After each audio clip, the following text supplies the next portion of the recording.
Tinitingin mo. Problema ka? Bakit kaya ang init ng dugo mo sa akin, no? Kung makaporma ka, kala mo ikaw may-ari ng bahay na to? Bakit? Ikaw rin ba may-ari ng bahay na to? Huwag mo kong titignan-tignan na masama. Nanay ko ang may-ari ng bahay na to. Ako ang anak niya. Baka nakakalimutan mo. Paano ka nakakasiguradong anak ka ni Esmeralda?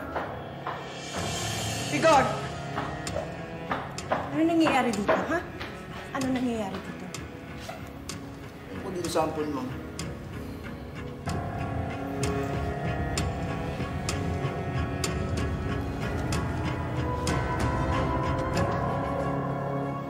Albert, huwag mo pansinin yung sinabi ni Rigor. Hindi niya alam ang sinasabi niya. Galit lang yun. Ma, don't worry.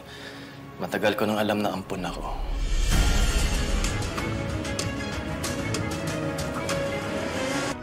Tagal mo nang alam.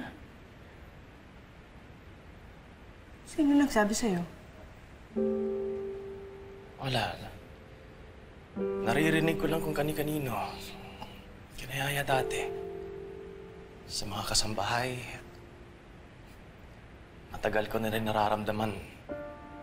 You never asked me about it. Kasi ayokong ma-bother kayo, Ma. Ayokong ma-burden kayo at hindi na rin naman kasi issue sa akin eh. Oh, so what? Hindi tayo magkadugo. Pero pamilya pa rin tayo.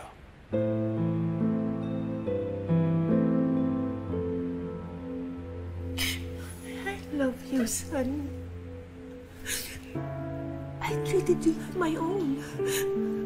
I know. Kaya wala akong pakialam kung ampon ako. I'm just grateful that you took care of me. And you treated me like your own child. Ano pa bang ihiling ko? Susugbatan ko pa ba kayo?